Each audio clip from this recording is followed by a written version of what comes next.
और मुरली की तारीख है 25 से 66। 2 पेज दूसरे पेज के आगे में बात चल रही थी। ये तुम अभी समझते हो, मनुष्यों को इन बातों का कुछ भी पता नहीं है कि अभी सतो प्रधान बनने का समय है, और बाकी सृष्टि चक्र में कोई भी टाइम ऐसा नहीं होता जब मनुष्य तमो प्रधान से सतो प्रधान बन सके। और बाप आते भी गुप्त हैं, और गुप्त ही तुमको ज्ञान दे रहे हैं। दुनिया में कोई नहीं जानते हैं कि गुप्त ही तो तुम विश्व का राज्य लेते हो।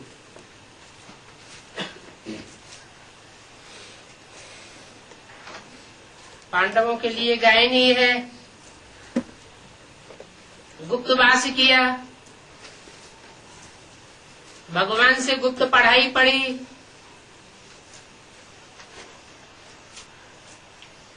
और गुप्त में पुरुषार्थ किया। तुम्हारी कोई आवाज नहीं है, आवाज नहीं करते हो, बिल्कुल ही गुप्त रहते हो। पढ़ाई भी कोई लाउड स्पीकर पर नहीं होती है, थोड़े थोड़े ग्रुप्स को पढ़ाई पढ़ाते रहते हैं। तो देखो बाप कितना गुप्त है, कोई जानते नहीं है। किसी को पता नहीं है कि ये सब कहाँ जा रही है, ये ब्रह्मा कुमारियां क्या कर रही हैं, कुछ समझते नहीं है। तुम बच्चे जानते हो कि ये बाबा कितना गुप्त है। तुम बच्चों को गुप्त विश्व का मालिक बनाते हैं। न कोई लड़ाई है, न कोई बारूद आदि है, कोई प्रकार का खर्चा नहीं है। उन भक्ति मार्ग के आडंबरों में तो कितना खर्चा होता है। तीर्थ यात्राएं करते रहते हैं, बड़े बड़े कर्म कांड करते रहते हैं, यज्ञ दान पुण्य आदि करते रहते हैं। ये दुनिया की ही बात नहीं है, ब्राह्मणों की दुनिया में भी जो भक्ति मार्ग का फाउंडेशन डालने वाले ब्राह्मण हैं, वो अभी भी कितने बड़े बड़े मेगा प्रोग्राम करते रहते हैं। कितने बड़े बड़े मेले मलाखड़े कॉन्फ्रेंस आदि करते रहते हैं। कितना पैसा खर्च होता है। तुम्हारा तो कोई खर्चा नहीं है।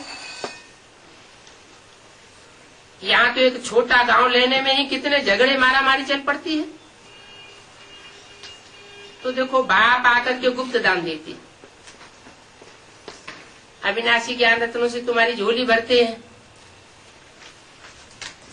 अविनाशी ज्ञान रत्न क्यों कहा? क्योंकि दुनिया में जो भी ज्ञान सुनाते हैं वो विनाशी है, अल्पकाल की प्राप्ति कराने वाला है।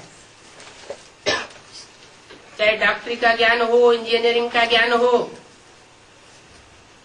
एक जन्म ही काम आता है, जन्म जन्मांतर काम नहीं आता है। और ये राजयोग की पढ़ाई जो बाप आकर के पढ़ाते हैं, वो अनेक जन्म काम आने वाली पढ़ाई है। इस राजयोग से जन्म जन्मांतर के राजा बनते हो। हिस्ट्री में देखा जाए कितने छोटे बड़े राजाएं हुए, महाराजाएं हुए, इनको राजा ही करना किसने सिखाया? कब सिखाया? ये संगम युग का ही समय है, जबकि बाप आकर के राजयोग से विश्व की राजाई हम बच्चों को देते हैं। दुनिया इन बातों को नहीं जानती, तुम्हारा काम गुप्त चलता रहता है। अविनाशी रत्नों से झोली भरते रहते हो। तुम्हारी बुद्धि रूपी झोली है। ये अविनाशी ज्ञान रतन जन्म जन्मांतर के लिए तुम्हारे अविनाशी बन जाते, क्योंकि जो यहाँ जितना ज्ञान धर्म धारण करता है वो जन्म जन्मांतर के लिए माला माल बन जाता है। उसकी बुद्धि में ज्ञान की ऐसी सेटिंग हो जाती है कि परमात्मा की श्रीमत पर चलने वाला जन्म जन्मांतर सुखी रहता है। और सुख का आधार होता है धन। जितना आदमी वेल्दी होगा, धनवान होगा, उतना ज्यादा सुख भोगेगा। तो भोला भंडारी आते हैं, भक्ति मार्ग में भी कहते हैं भर दे झोली, भर दे झोली। शिव भोला भंडारी, तुम जानते हो शिव बाबा हमारी अविनाशी झोली भर रहे हैं। तो ये एक एक रतन लाखों का है। तुम कितने रतन लेते हो, पर तुम कितना साहूकार बनते हो। गायन भी है, राम राजा राम प्रजा राम साहूकार, जिये नगरी बसे दाता धर्म का उपकार। ये तुम्हारा गायन है ना।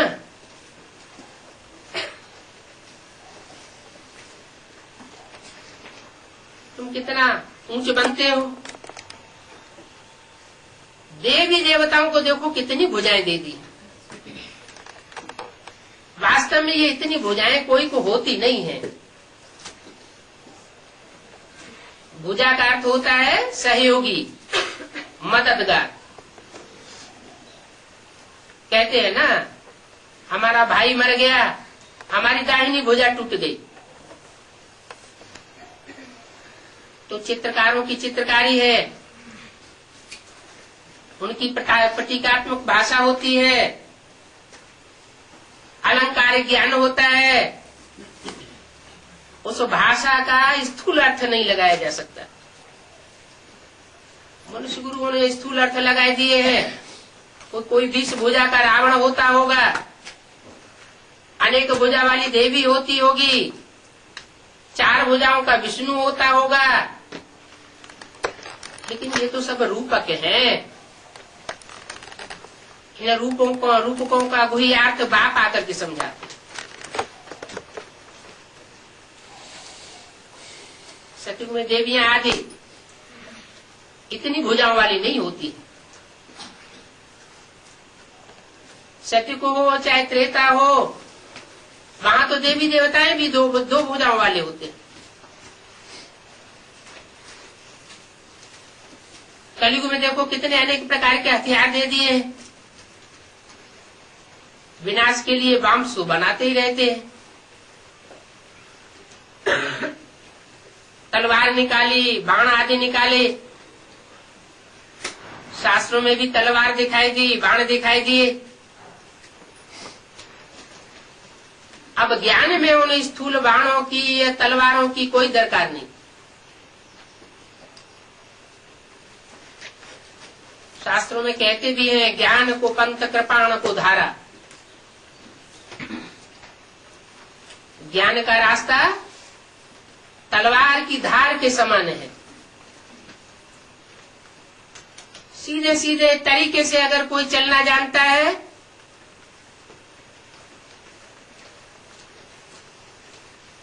तो विरोधियों के ऊपर ऐसा वार कर सकता है कि विरोधी कोई काम के नहीं रह सकते। उनका विरोध बेकार हो जाता है और हमारी ज्ञान की तलवार काम कर जाती है। ऐसे में कोई बाहुबल भी दिखाने की दरकार नहीं। राम को बाण दे दिए हैं, समझते हो उन्होंने कोई लोहे के बाण चलाए होंगे, विष के बुझे हुए बाण चलाए होंगे। लेकिन राम को तो भगवान दिखाते हैं। भगवान हिंसा कैसे करेगा?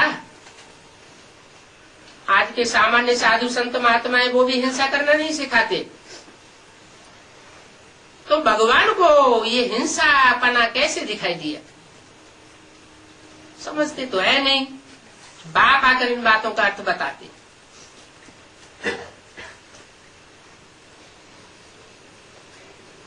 तुम कहते हो ना ज्ञान खड्ग है, ज्ञान तलवार है, तो उन्होंने स्थूल अर्थ समझ लिए। तुमको तो गुप्त दान मिलता है और तुम फिर सबको गुप्त दान देते भी हो। तुम्हारा पुरुषार्थ भी गुप्त है, दान भी गुप्त है, और तुम्हारा भविष्य में प्रत्यक्ष होने वाला मान भी गुप्त है, पद भी गुप्त है। दान मान पद मर्तबा सब कुछ गुप्त है।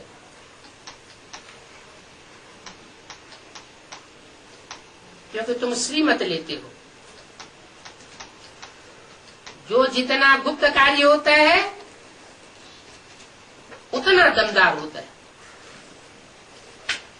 ऐसे तो भक्ति मार्ग में भी गुरुओं ने कहा है, जोग जुगुत जप मंत्र प्रभाऊ, फले तबे जब करिए दुराऊ। जितना जितना हम गुप्त रखेंगे उतना उतना वो ज्यादा प्रभावशाली होता है। यहाँ तो भगवान की श्रीमत है। कृष्ण तो मनुष्य हुआ, राम भी मनुष्य हुआ। मनुष्य अच्छे कर्म करता है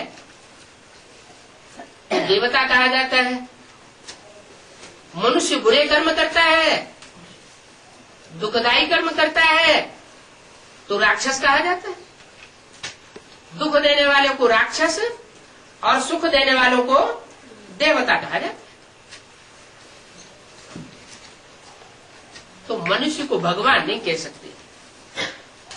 मनुष्य ऊंचा उठता है तो देवता बन सकता है, नीचे गिरता है तो राक्षस बन सकता है, लेकिन मनुष्य भगवान नहीं बन सकता।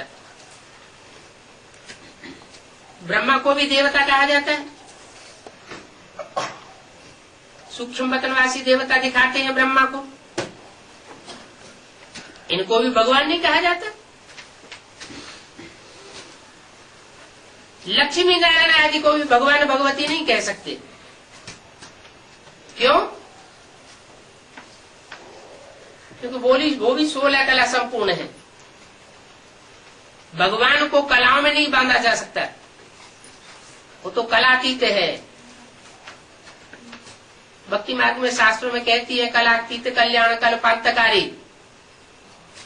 एक तरफ कहते हैं और दूसरी तरफ भूल जाते हैं।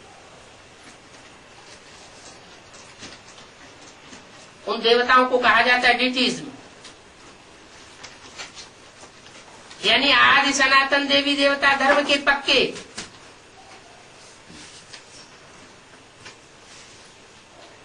लक्ष्मी देवी को नारायण देवता साथ में दिखाया, तो भगवान भगवती टाइटल दे दिया है, क्योंकि स्वर्ग के मालिक हैं, स्वर्ग स्थापन करते हैं भगवान, नर को नारायण बनाते हैं भगवान। बनाने वाला तो चाहिए ना, इसलिए उनको भगवान कह दिए। तुम जानते हो हम आए हैं नर से नारायण बनने के लिए। हम कोई अल्पकाल की प्राप्ति करने के लिए नहीं आए हैं। हम जो पढ़ाई पढ़ रहे हैं, ज्ञान रतन ले रहे हैं, ये अल्पकाल की प्राप्ति कराने वाले नहीं हैं। नारायण बनना अर्थात सारा विश्व का मालिक बनना। बाहुबल से कोई भी विश्व का मालिक नहीं बन सका, हिंसक हथियारों की मार से कोई विश्व का मालिक नहीं बन सका। हिस्ट्री बताती है, हिटलर हुआ हो, नेपोलियन हुआ हो, कोई भी हुआ हो, विश्व के ऊपर राजाई नहीं कर सका। आकांक्षा की, लेकिन रास्ता गलत अपनाया। हमारे तो भारत में गायन है, झंडे का कितना गायन है, विश्व विजय करके दिखलावे, पर तब होवे प्रणपूर्ण हमारा, झंडा ऊंचा रहे हमारा। तो क्या कपड़े का झंडा ऊंचा रहे? कपड़ा किसको कहा जाता है? शरीर को कपड़ा कहा जाता है। गीता में श्लोक भी आया है, वासांस जीर्णानि यथा व्याय। ये पुराना शरीर छोड़ करके आत्मा नया वस्त्र धारण करती है। तो शरीर रूपी वस्त्र है। झंडे में जो 3 वस्त्र है वो 3 देवताओं के सूचक है। ब्रह्मा का हरा वस्त्र हरित क्रांति लाने का सूचक, विष्णु का सफेद वस्त्र सात्विकता का सूचक है, और शंकर का लाल वस्त्र क्रांति का सूचक है। संकल्पों की क्रांति से लेकर के खूनी क्रांति तक सारे संसार का विनाश कोई भी धर्म पिता पुरानेपन का विनाश नहीं कर सका। पुरानी दुनिया का, पुरानी परंपराओं का, पुराने ज्ञान का विनाश नहीं कर सका। आकर के अपने अपनी धारणाओं की स्थापना कर दी। जैसे कोई विष भरे घड़े में थोड़ा सा दूध डाल ले तो विष का विष ही रहेगा। जब तक घड़ा पूरा साफ न किया जाए तब तक वो विष अपना कार्य करता रहेगा। तो ऐसे ही इस संसार में कोई मनुष्य मात्र ने पूरी सफाई नहीं की। पूरी दुर्गुणों की सफाई, पूरे भ्रष्टाचारियों की सफाई, जो गीता में कहा गया है, धर्म संस्थापनार्थाय विनाशाय च दुष्कृतम, दुनिया से पापियों का नाश करने के लिए आता हूं। तो वो कार्य जो कोई भी धर्म पिता नहीं कर सकता, कोई भी देवता नहीं कर सकता, वो एक देवता के द्वारा कराया जाता है, जिसे कहते हैं देवदेव महादेव। तिरंगे झंडे में वो लाल रंग का वस्त्र सबसे ऊपर दिखाया गया। ये 3 देवताओं के सूचक हैं। 3 कपड़े। कोई कपड़े का झंडा विश्व विजय नहीं करके दिखलावे। ये चैतन्य वस्त्र हैं जो संगठित होकर के सृष्टि में परमात्मा की मत पर कार्य करते हैं, तो सारे विश्व के ऊपर विजय प्राप्त करते हैं। वो सर्वगुण संपन्न 16 कला संपूर्ण दैवी गुणधारी देवता बन जाते हैं।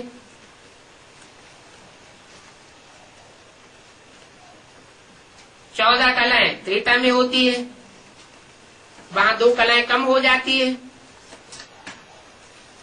जैसे संपूर्ण चंद्रमा की रोशनी अच्छी होती है, 16 कला संपूर्ण कहा जाता है, फिर कम होते जाती है। कम होते होते बाकी एकदम पतली लीक जाकर के बचती है। जो चंद्रमा की लीक बचती है वो शंकर के माथे पर दिखाई जाती है। कहते भी है ज्ञान चंद्रमा, ज्ञान सूर्य, ज्ञान सितारे। वो सितारे हैं आसमान के जड़ सितारे, और ये आत्मा रूपी सितारे हैं जो धरती के जड़ सितारे। इन जड़ सितारों में भी नंबरवार पुरुषार्थ अनुसार ज्ञान की रोशनी देने वाले। जब संसार में विनाश बरपा होगा तो ईश्वरीय ज्ञान की संपत्ति वाले ये सितारे संसार में चमकेंगे। कहते भी हैं 9 लाख सितारे। दुनिया की आबादी तो 500-700 करोड़ है, उनमें 9 लाख ही आत्माएं सारे विश्व में ज्ञान की चमक मारने वाली बनेंगी। उनको 9 लाखा हार भी कहा जाता है। भगवान भगवती के गले का हार बनते हैं। उन आत्माओं के द्वारा सारे संसार में तहलका मचाया जाता है। जरूर 16 कला संपूर्ण बनती है। इतने गुण, इतने ज्ञान रत्न धारण करती है, इतनी भगवान से शक्तियां धारण करती है, जो सारे विश्व को संगठन के सूत्र में बांध लेती है। अलग अलग धर्मों का जखीरा खलास हो जाता है। न हिंदू रहता है, न इस्लाम रहता है, न बौद्ध रहता है, न क्रिश्चियन रहता है। सब धर्म खलास हो जाते हैं, एक सदधर्म की स्थापना हो जाती है।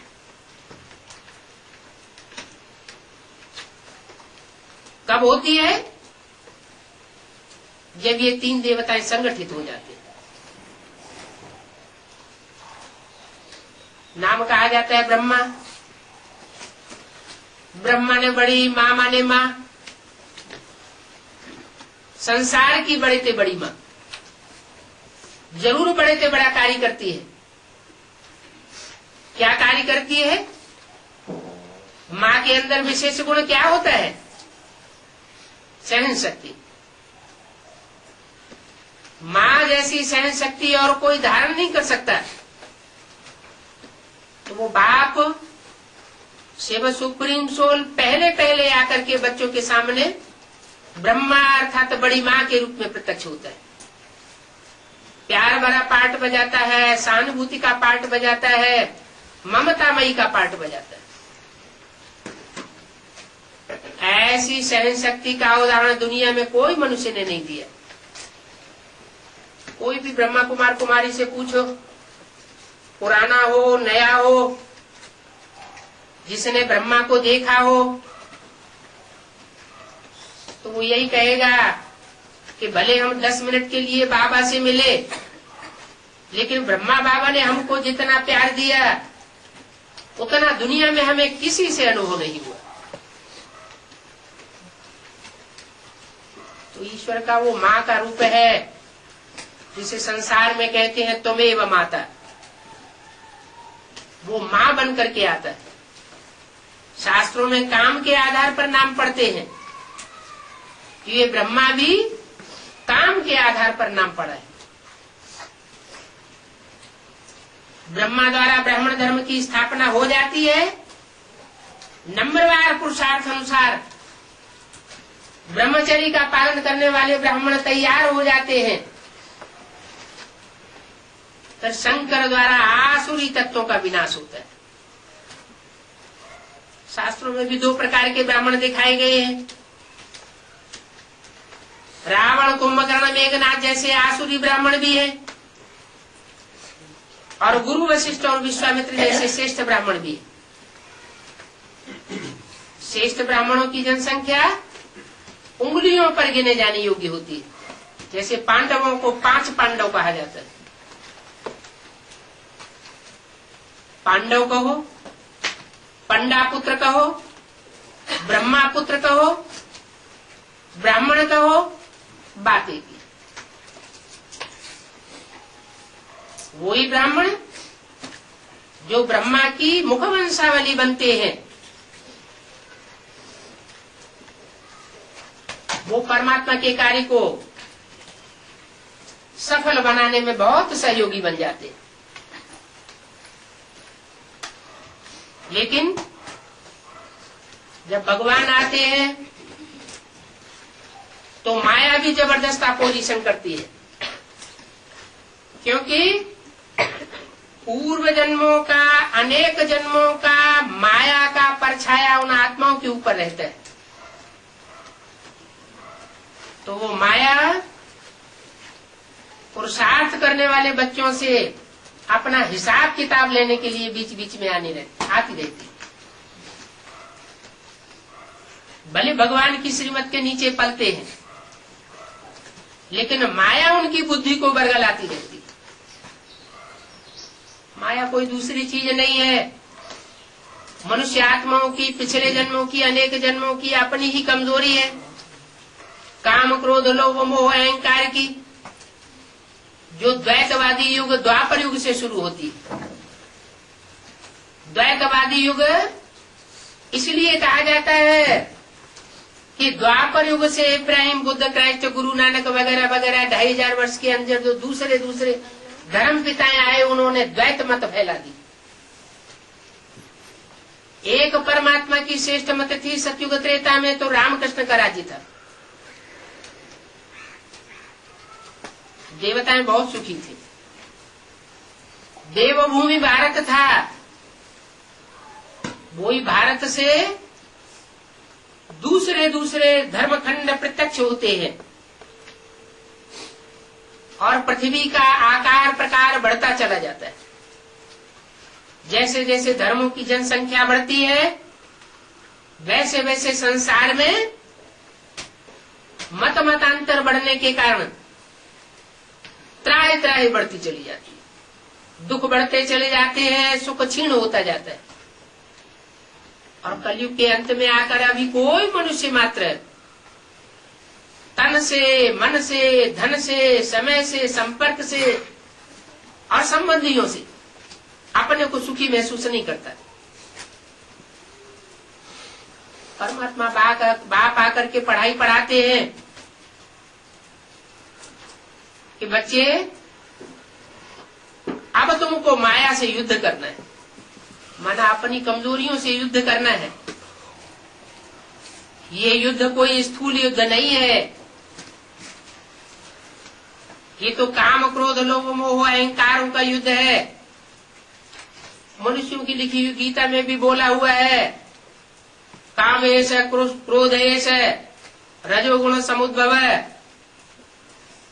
हे अर्जुन, काम और क्रोध ये तेरे महाशत्रु है। जय एनम पापमानम, इन पापियों को तू जीत ले। तो इससे भी साबित हो जाता है कि भगवान ने कोई स्थूल युद्ध नहीं कराया था, खून खराबा नहीं कराया था, उन्होंने तो ज्ञान का युद्ध कराया। मनुष्य के अपने अंदर जो कुप्रवृत्तियां भरी हुई हैं, दुर्गुण भरे हुए हैं, आसक्तियां भरी हुई हैं, उनसे युद्ध करना सिखाया था। तो ये युद्ध करने का समय अभी चल रहा है। दुनिया में भी हिस्ट्री में ये देखा गया है कि बिना युद्ध के राजाई प्राप्त नहीं होती। बड़े बड़े राजाएं हुए हैं, युद्ध में प्रवीण थे, वो तो स्थूल युद्ध करते थे, इसलिए उनकी असीम राजाई नहीं बन पाई। अभी परमात्मा बाप आकर के हमको असीम राजाई देते हैं, सारे विश्व के ऊपर कंट्रोलिंग पावर देते हैं। तो ये राजाई प्राप्त करने के लिए ये ज्ञान का युद्ध जरूरी है। ज्ञान के आधार पर आत्मा में ऐसी मन बुद्धि की सेटिंग हो जानी चाहिए कि कोई भी परिस्थिति हो, कैसे भी व्यक्ति हो, उनका अगर हम सामना करें तो हम हरासमेंट में ना आए। वो हमें दुख देने की कोशिश करें, हमको नष्ट करने की कोशिश करें, फिर भी हम अपने मन के अंदर ऐसा भाव पैदा करके रखें कि ये हमारा कुछ भी नहीं बिगाड़ सकते। माना मनोबल पैदा करना ये ईश्वरीय ज्ञान का काम है, जिसे कहते हैं विल पावर। ये विल पावर हमको विल करने के लिए परमात्मा बाप आया हुआ है। लेकिन पुरुषार्थ करते करते आत्मा माया से हार जाती है। जब हार जाती है तो पूरा ज्ञान जिस रीत से ग्रहण करना चाहिए वो नहीं ग्रहण कर पाती।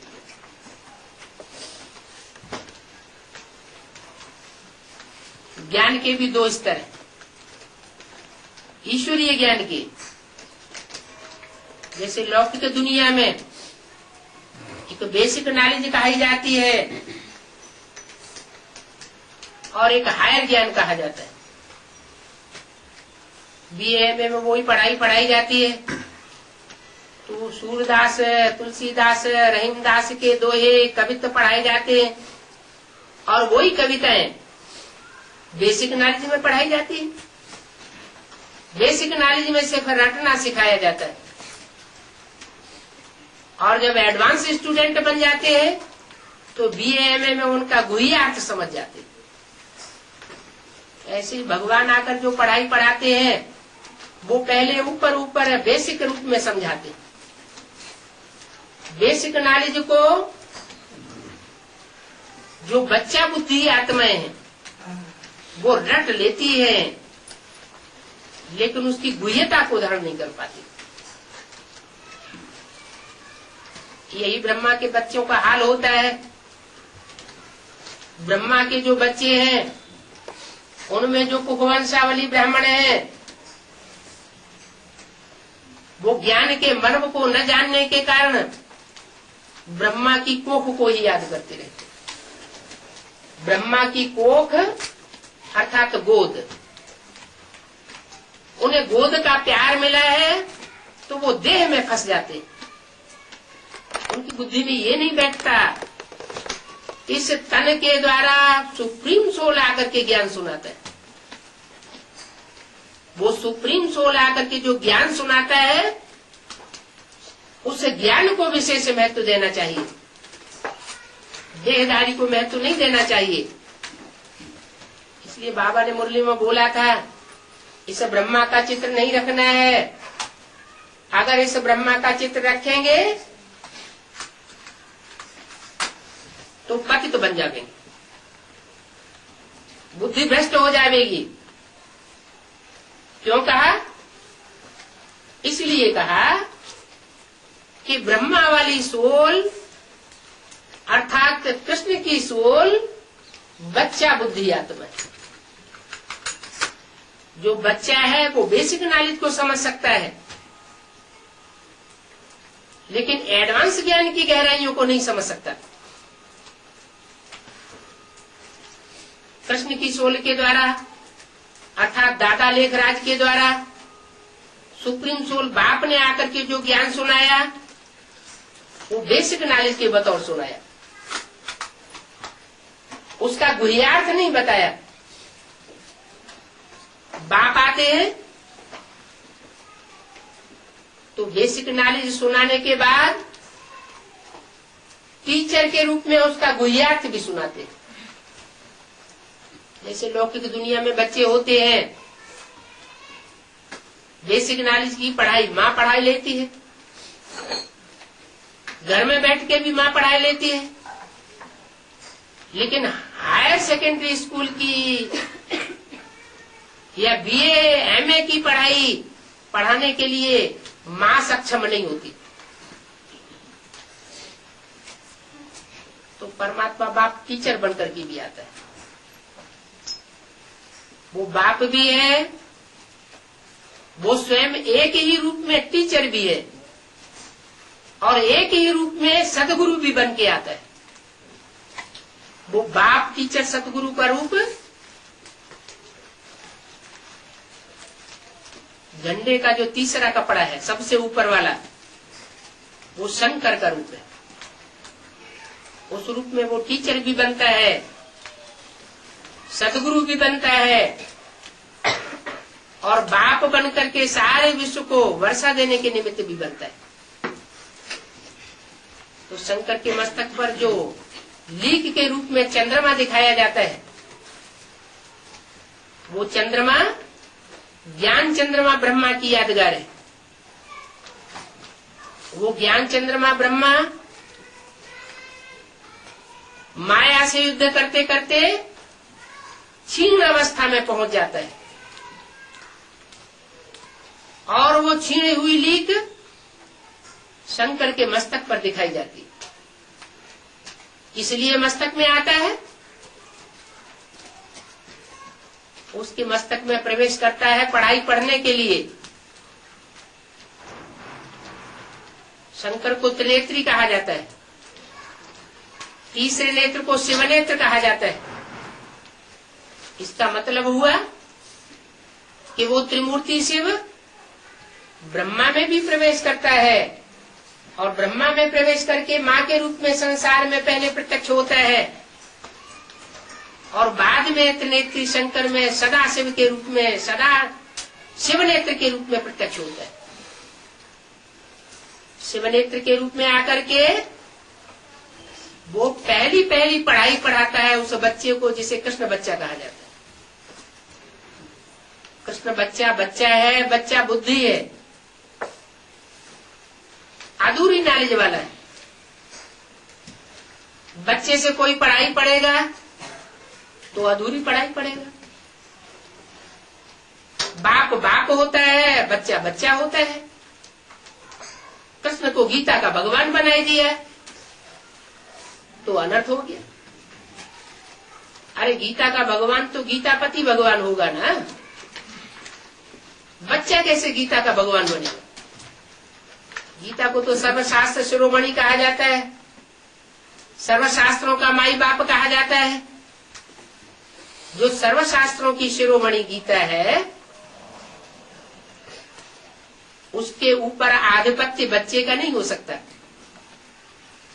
ये बहुत भारी भूल हो गई जो गीता में कृष्ण का नाम डाल दिया गया। जो पाश्चात्य विद्वान हुए हैं उन्होंने भी इस मर्म को जान लिया था। कीरू आदि विद्वानों ने ये बात अपनी थीसिस में साबित की है कि ये गीता निराकार ईश्वरवादी ग्रंथ था और बाद में इसमें कृष्ण के जो फॉलोअर्स हैं उन्होंने इनको साकार रूप में ढालने के लिए कृष्ण का नाम डाल दिया।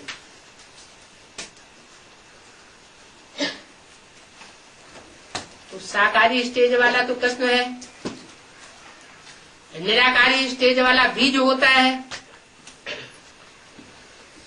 जैसे कि चित्रों में बाबा ने दिखाया कि झाड़ के चित्र में बीज है राम बाप, जो नीचे भी है और ऊपर भी है। जब आत्मा बीज रूपी स्टेज धारण करेंगी विनाश के पीरियड में तो सारी बीज रूप आत्मा उस बीज रूप बाप के साथ परम धाम वापस जाएंगे। तो झाड़ के चित्र में वो भी दिखाया हुआ है। ऊपर वो बीज बाप है और षष्ठ रूपी रंगमंच पर उस बीज बाप से पहला बच्चा जो पैदा होता है वो कृष्ण बच्चा है, जो 16 कला संपूर्ण बनता है, सर्वगुण संपन्न बनता है। 16 कलाओं से संपन्न 1 सेकंड में बनता है। इसकी पढ़ाई पूरी होने की बात है। जैसे कि पूरी जब घी में डाली जाती है तो जब तक कच्ची है तब तक नीचे रहती है, पक जाती है उसका निश्चित टाइम है। उस टाइम में वो अग्नि को प्राप्त करती है और अग्नि की तपत से ऊपर आ जाती है। ऐसे ही आत्मा को संपन्न बनने में निश्चित टाइम लगता है। तीव्र पुरुषार्थ की तपत चाहिए। वो तीव्र पुरुषार्थ है अव्यभिचारी याद और एक की याद, और एक में भी जो सर्वोपरि पाठधारी है, ऊंचते ऊंचे हीरो पाठधारी है, उस एक की याद। अगर कोई दूसरे की याद मिक्स होती है तो उसे योगाग्नि पक्की नहीं कहेंगे। जैसे सोना होता है, तीव्र आग में डाला जाता है तो वो पिघल जाता है। ऐसे ही ये विकारों की खाद जो आत्मा में पड़ी हुई है, ये विकारों की खाद निकालने के लिए आत्मा को अव्यभिचारी ऊंचे से ऊंचे भगवान की याद में रमण कराना पड़े। ये प्रैक्टिस जब तक हमारी पक्की नहीं होगी तब तक आत्मा में से वो अनेक जन्मों की खाद कहो, पाप कर्म कहो, वो भस्म नहीं होंगे। अभी प्रैक्टिस जारी है। कृष्ण की आत्मा उर्फ ब्रह्मा की सोल, वो भी शंकर के मस्तक में प्रवेश करके पढ़ाई पढ़ रही है। चंद्रमा के रूप में लीक जाकर के रही।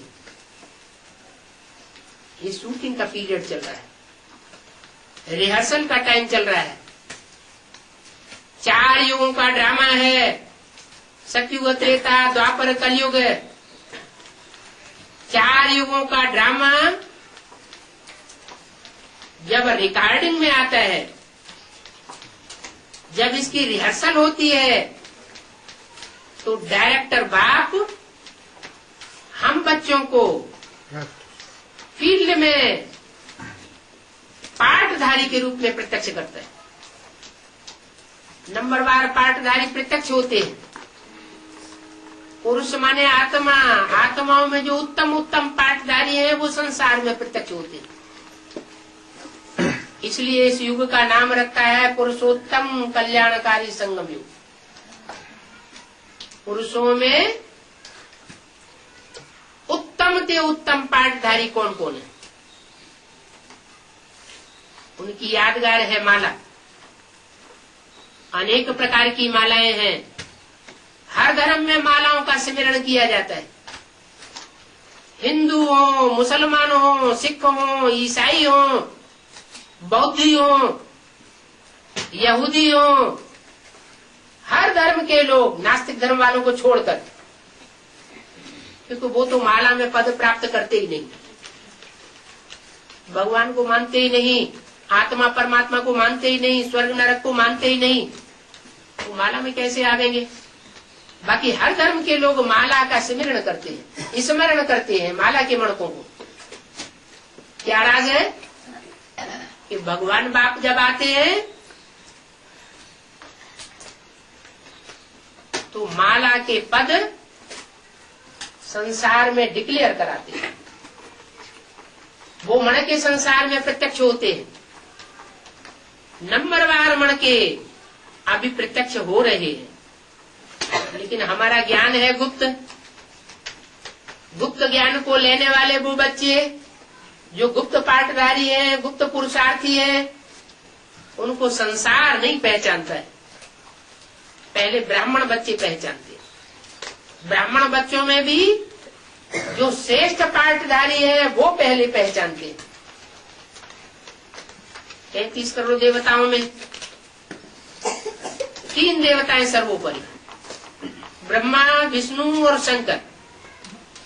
ये 3 मूर्तियां पहले प्रत्यक्ष होती है, जिनके लिए बोला जाता है झंडा ऊंचा रहे हमारा। माने इन 3 मूर्तियों को संसार में बुलंद करना है। कपड़े के झंडे को बुलंद करने की बात नहीं, वो तो अपने अपने घर में चाहे जितने झंडे फहरा दो। 3 शरीर रूपी वस्त्रों को जो संसार में विश्व विजय प्राप्त करते हैं, उनको संसार में प्रत्यक्ष करना, ये झंडा बुलंद करना। बुलंद कौन करेंगे? जो पहचानेंगे सो बुलंद करेंगे। पहचानेंगे ही नहीं तो बुलंदी कहां से होगी। पहचान को ही ज्ञान कहा जाता है। ज्ञान माने जानना। उन्होंने तो अपना नाम रख दिया जनता पार्टी, जानने वाली पार्टी। वास्तव में जनता पार्टी तुम हो। तुम सारी गहराइयों को जानते हो। माला के कौन कौन पद कब कब कहां कहां कैसे प्रत्यक्ष होते हैं, वो तुम्हारी बुद्धि में पहले आता है, और कोई की बुद्धि में नहीं आवेगा। तुम्हारा अपना पार्ट भी जन्म जन्मांतर का पहले प्रत्यक्ष होता है। इसलिए बाप कहते हैं कि तुम हो श्रूड बुद्धि पाठधारी। कोई पाठधारी हो ड्रामा में और अपने पार्ट को भूल जाए, न जानता हो, तो वो पाठधारी कैसा? एक पाठधारी कई कई पार्ट रोल अदा करता है। हमारी आत्मा भी पाठधारी है। 84 जन्म का पार्ट बजाती है। 84 जन्म का जो पार्ट बजाती है, उन 84 जन्मों में कौन कौन से सुख के जन्म है, जिन्हें स्वर्गीय जन्म कहा जाता है, और कितने नरकीय जन्म है जो द्वैतवादी युगों में पैदा होते हैं, द्वापर और कलयुग में। क्योंकि ये नाटक है दुख और सुख का। रामकृष्ण के राज्य में सतयुग त्रेता में सुख है और दैत्यों के राज्य में दुख है। ये द्वैतवादी राज्य होता है। तो ये शूटिंग अभी चल रही है, परमात्मा बाप डायरेक्टर आया हुआ है, अनेक जन्मों की रिहर्सल करा रहा है। सुख की भी शूटिंग हम आत्मा कर रही है और दुख की भी शूटिंग हम आत्मा कर रही है। अपने लिए सुख का अर्जन करना, अपने लिए दुख का अर्जन करना, ये हमारी मुट्ठी की बात। बाप तो आकर के रास्ता बताते हैं। जो रास्ता बताते हैं उसका नाम है श्रीमत। नाम ही गाया हुआ श्रीमत भगवत गीता। भगवान ने आकर के ऐसा ज्ञान का गीत सुनाया कि वो ज्ञान का गीत सुन करके आत्माओं ने अनेक जन्मों का सुख प्राप्त कर लिया, जीवन मुक्ति प्राप्त कर ली, जीवन में भी रहे और अनेक जन्मों का सुख भी प्राप्त करें, दुख अनुभव न करें। तो ये पता चलना चाहिए कि कौन आत्मा कितनी सुखी होती है और कितनी दुखी होती है। हर आत्मा अपनी अपनी दुनिया बसा करके आई है। हर आत्मा रूपी सितारे में एक एक दुनिया बसी हुई है। माना हर आत्मा रूपी सितारे का आसपास अनेक जन्मों का संयोग संबंध रखने वाली आत्माएं अभी प्रत्यक्ष होती है, सदा की बात नहीं है। अब जो अनेक जन्मों के पार्ट को प्रत्यक्ष करेंगे, पहले अपने और अपने बाप को प्रत्यक्ष करेंगे, अपने दिल के अंदर प्रत्यक्ष करेंगे। वो बच्चे माला में सर्वोपरि आएंगे। ऊंच से ऊंच माला दिखाई जाती है शंकर के मस्तक पर, 8 मणकों की माला, अष्टदेव की माला।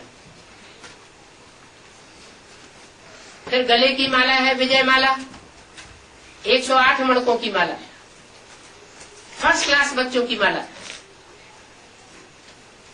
उसके बाद भुजाओं में माला लपेटी हुई दिखाते हैं। ब्रह्मा की 1000 भुजाएं बहुत प्रसिद्ध है। भुजाओं के रूप में जिन्होंने मददगार बनकर के पार्ट बजाया, तन से मददगार बने, धन से मददगार बने, ऐसी मददगार बनने वाली आत्माओं की निशानी वो सन्यासी लोग अपने ऊपर टाइटल धारण करते हैं। श्री श्री 108, श्री श्री 1008 स्वामी सच्चिदानंद जी महाराज। अब वो टाइटल तो परमात्मा का है। परमात्मा बाप जब इस सृष्टि पर आते हैं तो 1000 भुजाएं होती हैं, उनको 1000 आंखें होती हैं, 1000 कान होते हैं। माने हजारों बच्चे उनके सहयोगी बनते हैं। कोई आंख के रूप में सहयोगी बनते हैं क्योंकि वो निराकार को अपनी आंखें नहीं।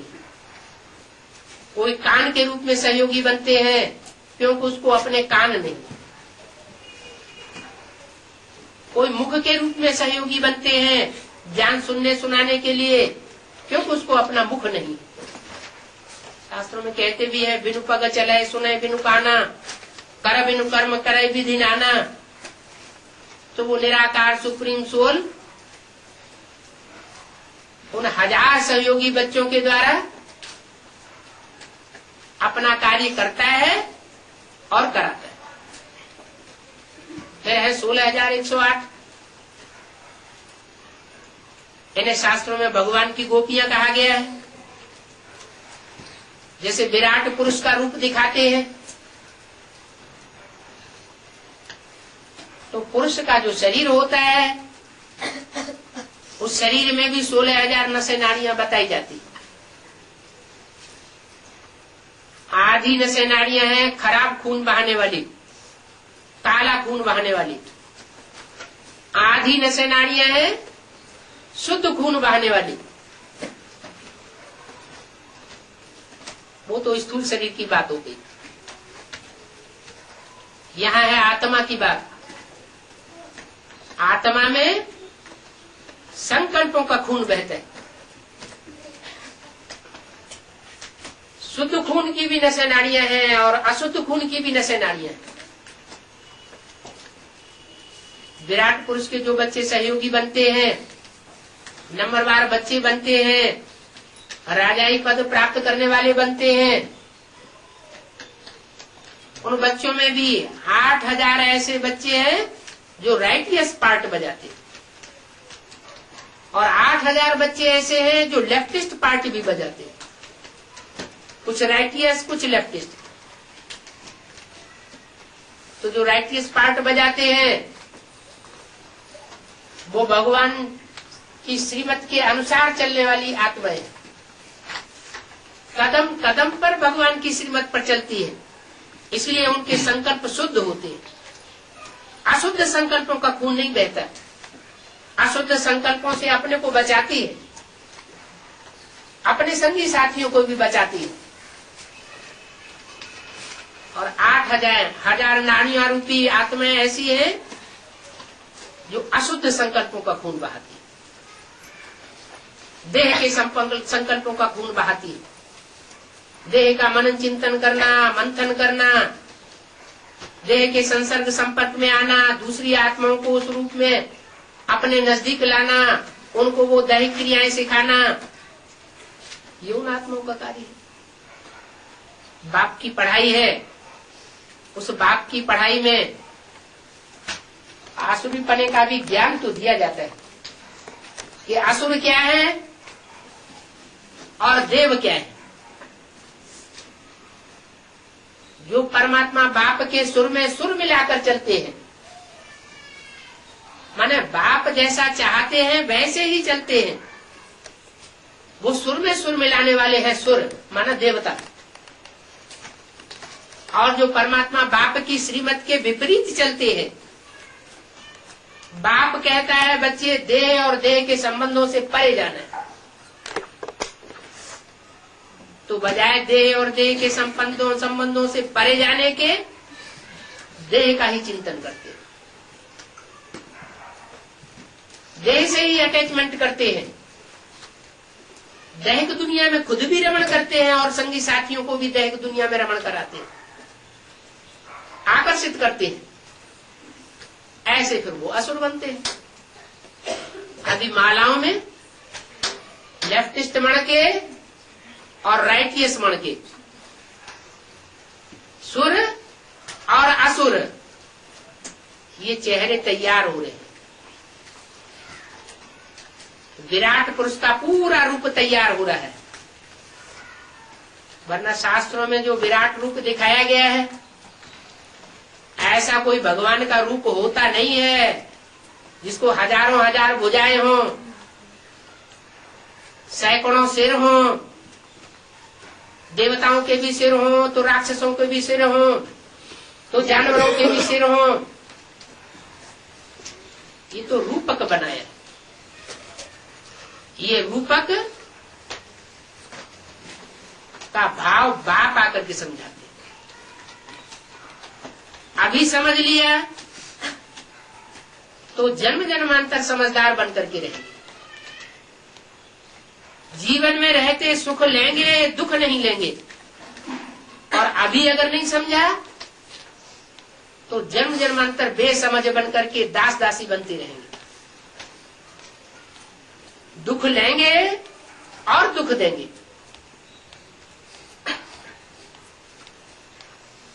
भगवान बाप आकर के दुखधाम नहीं बनाते।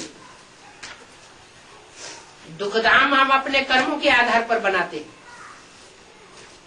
भगवान बाप आकर के जब पढ़ाई पढ़ाते हैं तो जो बच्चे पढ़ाई में ध्यान देते हैं, अपने कर्मों को प्रैक्टिकल जीवन में सुधारते हैं, अपनी वाचा को सुधारते हैं, वो देव पद प्राप्त करते हैं। जो नई पढ़ाई पर ध्यान देते हैं तो रुलेंगे पिलेंगे, होंगे खराब। पढ़ेंगे लिखेंगे तो बनेंगे नवाब। नवाब माने राजा। जन्म जन्मांतर की राजाई प्राप्त कराने का समय है, करने का समय है। अभी गफलत नहीं करना चाहिए। ये पढ़ाई फिर किसी जन्म में नहीं मिलेगी। एक ही अंतिम जन्म है, जिसको शास्त्रों में भी कहा गया है कि मनुष्य जन्म बहुत दुर्लभ है। 84 लाख योनियों में भ्रमण करने के बाद एक मनुष्य जन्म मिलता है। अब वो शास्त्रकार तो जानते नहीं है कि 84 लाख योनियां तो होती है, लेकिन मनुष्य आत्मा 84 लाख योनियों में नहीं जाती है। मनुष्य आत्मा सिर्फ 84 का चक्कर लगाती है। 84 जन्मों में आदि में श्रेष्ठ योनियां होती है और 84 जन्मों के अंत में भ्रष्ट और निष्कृष्ट योनियां इस सृष्टि पर बढ़ जाती। 84 लाख और 84 का अनुपात निकालना पड़े तो हर जन्म में कितनी योनियां बढ़ जाती है।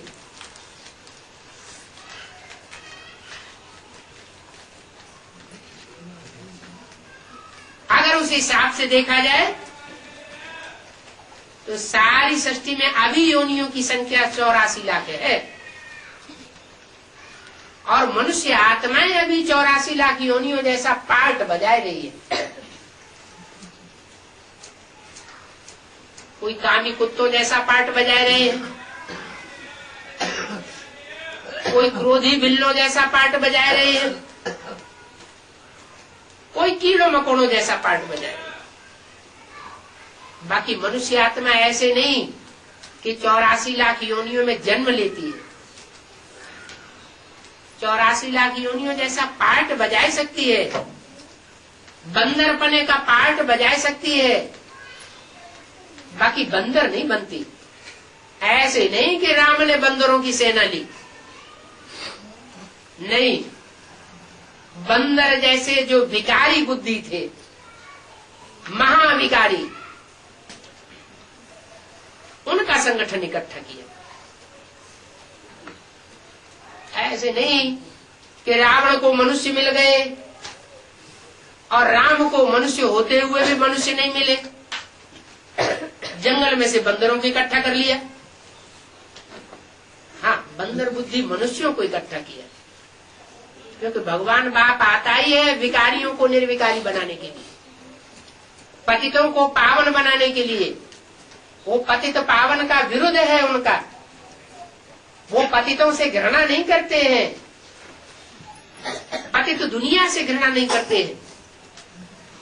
पतित दुनिया में आकर पतितों में प्रवेश करके पतितों को पावन बनाते। वो सन्यासी लोग तो अपवित्र गृहस्थ गृहस्थ कीचड़ को निष्कृष्ट समझ करके भाग जाते। वो तो कायरता का पार्ट बजाते। कीचड़ में रह करके कैसे कमल फूल समान जीवन जिया जा सकता है, वो इस राज को नहीं जान सकते। भगवान बाप आकर के गृहस्थियों को ये ज्ञान देते हैं कि गृहस्थ जन्म, गृहस्थ धर्म, ये सबसे श्रेष्ठ धर्म है। गृहस्थी में रह करके ऊंचे से ऊंचा पद प्राप्त किया जा सकता है। गृहस्थी गिरी हस्ती नहीं है। गृहस्थी अगर श्रीमत पर चले तो ऊंचे से ऊंची लक्ष्मी नारायण की हस्ती बन सकते हैं। वो हस्ती बनाने के लिए परमात्मा बाप अभी पढ़ाई पढ़ाए रहा है। जो पढ़ेंगे, अमल करेंगे, दूसरों को कराएंगे, वो ऊंचे पद पाएंगे। माला में उनका गायन होगा, हर धर्म की आत्माएं उनको मानेंगी, सर आंखों पर लगावेंगी। हर धर्म में वो फैली हुई आत्माएं, वो श्रेष्ठ आत्माएं जो हर धर्म में फैल गई थी कलयुग के अंत में, उन आत्माओं को अभी अंतिम जन्म में बाप ने आकर के इकट्ठा किया। माउंट आबू की धरणी में सब इकट्ठे हुए,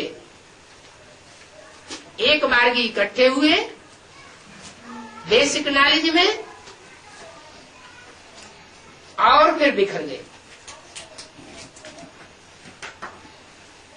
कब बिखर गए?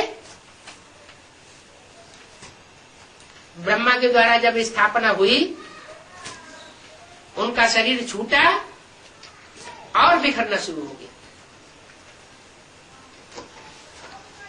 वो सूर्य का छुपने का पॉइंट माउंट आबू में दिखाया जाता है, सनसेट पॉइंट। ये यादगार माउंट आबू में बनी हुई है, वरना सूर्य का उदय तो पूरब से होता है। माउंट आबू भारतवर्ष के पश्चिम में है या पूरब में है? पश्चिम में। पश्चिम में सूर्य अस्त होता है और पूरब में सूर्य उदय होता है। परमात्मा बाप भी जब इस सृष्टि पर आता है तो बाप बनकर के ज्ञान का बीजारोपण का जो पार्ट बजाता है वो गुप्त ज्ञान देने का पार्ट है। जैसे कोई बाप गुप्त में बीज का आरोपण करता है माता में, ऐसे ही वो सुप्रीम सोल आकर के कलकत्ते में ज्ञान का बीज डालता है। कलकत्ता है बाप की जन्मभूमि।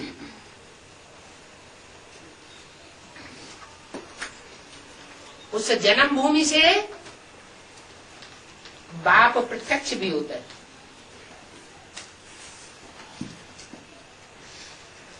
दिल्ली को बोला है स्थापनाकारी, बंबई को बोला है विनाशकारी,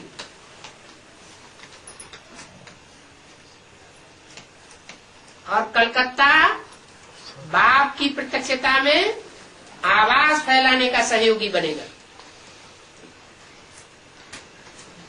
तो वहां से बाप की प्रत्यक्षता की आवाज निकलती है। प्रत्यक्षता अर्थात जन्म, वो तो निराकार बाप है। बच्चों की तरह स्थूल जन्म तो होता नहीं है, उसका तो प्रत्यक्षता रूपी जन्म गाया हुआ है। जब संसार में काम क्रोध लोभ मोह अहंकार की चरम सीमा हो जाती है, जैसे रात्रि के 12 बजे अंधकार की चरम सीमा हो जाती है, ऐसे ही सृष्टि पर जब घोर अज्ञान अंधकार बढ़ जाता है, बाहर की दुनिया में भी 500 करोड़ की दुनिया में अज्ञान अंधकार बढ़ता है, आधारभूत ब्राह्मणों की बेसिक नॉलेज में भी अज्ञान अंधकार बढ़ता है, और एडवांस कहे जाने वाले बीजरूप आत्माओं की दुनिया में भी जब अज्ञान अंधकार का चरमोत्कर्ष हो जाता है, तब वो सुप्रीम सोल बाप प्रत्यक्ष होता है। वो सृष्टि का बीज है। वो सुप्रीम सोल शिव राम बाप के द्वारा प्रत्यक्ष होता है।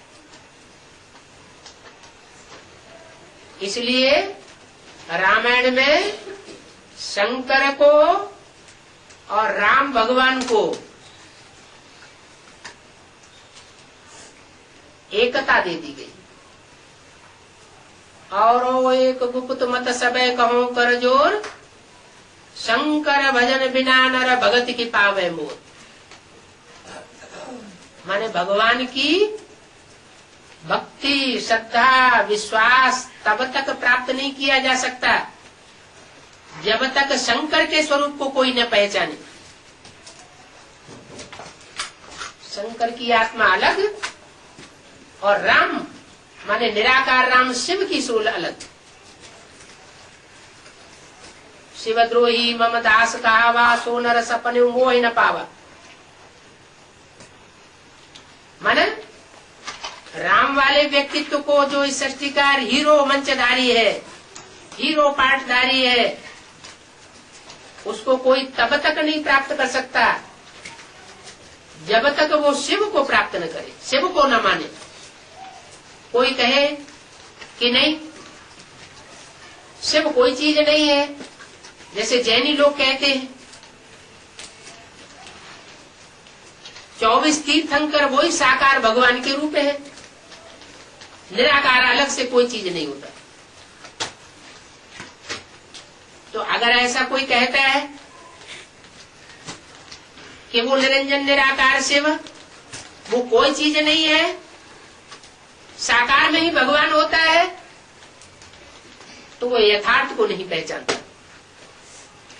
निराकार भी है और साकार भी। इनकी पहचान